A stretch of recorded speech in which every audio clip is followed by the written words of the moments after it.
Dopamine desensitization. Now, this is the reason why you can't get anything done. And you might feel like you're lazy, and you probably are, but it's mostly to do with your phone. It's mostly to do with not being able to regulate your dopamine levels. What I mean by that is your brain is fried. It's fried from scrolling through TikTok, scrolling through Instagram, watching too much YouTube, watching basically anything that you can get your hands on, and not actually being able to go without being stimulated. Because in our modern day, we're so stimulated all the time. We're like on our phones, or we're listening to music, or we're watching TV shows.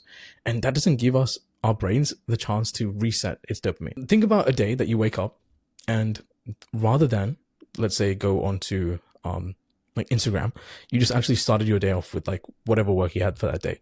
You brush your teeth, you might have some breakfast, but then you start it off with like work or studies if you are still in university or if you're still in school. You'll be more likely to get things done that day and actually be productive.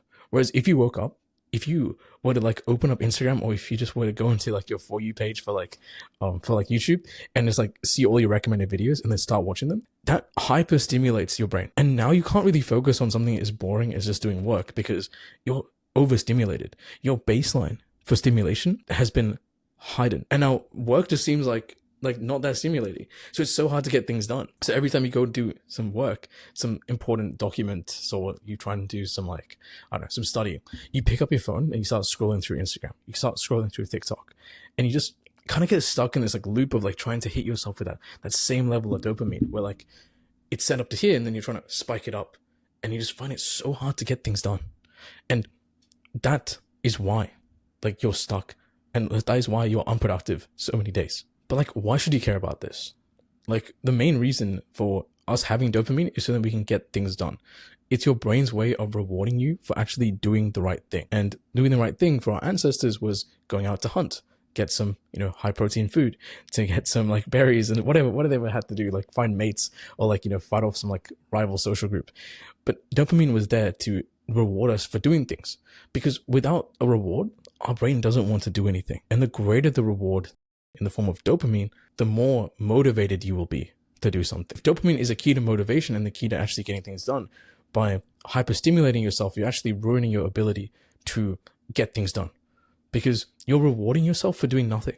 Think about it, right? You're watching YouTube videos, you're scrolling through reels. That's not getting anything done yet.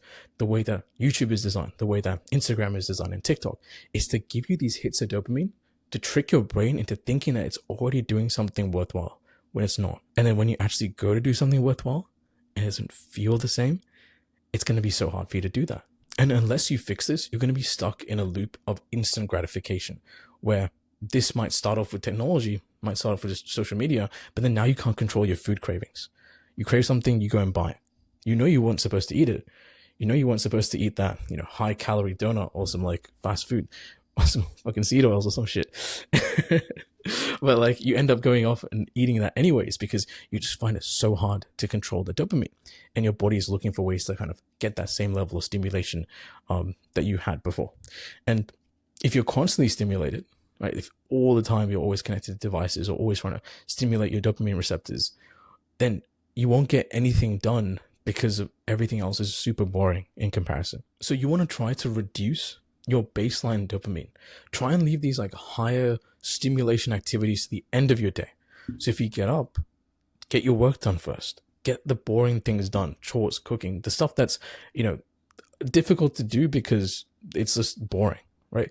But if you wake up and your baseline kind of is set down to like a lower rate, then doing these boring tasks is still a bit more stimulating than nothing, right? And then you get through your day, you get all your work done, you get your studies done, you get your work done.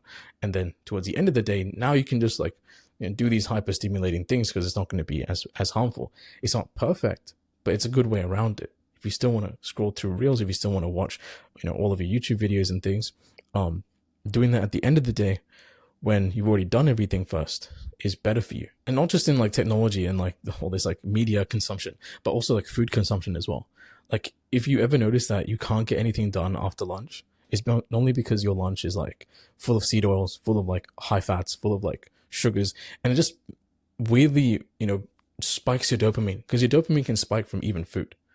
And if that's the case, then now you're struggling to get things done, because now, your dopamine's been hypersensitized, like you've been desensitized to dopamine because it's like been increased so much in your body. You can go on like a dopamine detox kind of thing, but for most people this isn't realistic because we need our phones for work. We need our social media for, like, you know, keeping in touch with people. But if you can limit it, keeping the hours down, if you can limit the kinds of foods that you eat as well, you can help to kind of minimize this overall dopamine like saturation. Another really good way to kind of like set yourself up for like a productive day and control your dopamine is practicing like meditation. Like, I know it sounds all wishy-washy, but just being more mindful and sitting down for like 3 minutes, 5 minutes, and just like focusing on bringing your brain to focus on one thing, whether that's your breathing or just a quote or like just something else that you're focusing on, but like one thing, and not letting it wander, would help kind of lower how scatterbrained you get from like all the different stimuli throughout your day. So you kind of maintain this like kind of like serenity throughout the day. You kind of have to do it to believe it, but like, I swear it works. But yeah, to trying to, you know, lower your dopamine in that way. Yeah. And also just like try to avoid doing like high dopamine saturation activities, like checking your phones, or like, you know, checking your phone, or like scrolling through like reels, or like watching like Netflix, or watching like too much YouTube before deep work, because the deep work is going to feel so difficult for you after that. Whereas if you just do the deep work first and then afterwards you do these things, it's much better, because like your dopamine levels, they go up a little bit from the deep work, and then after it's done, then you can kind of stimulate yourself more, and without adversely affecting the rest of like your work and anything else that you're working on. So yeah, that's essentially how you can kind of like keep the dopamine levels like down when you need it to be down, and then kind of manage your dopamine so that you can get more done throughout the day.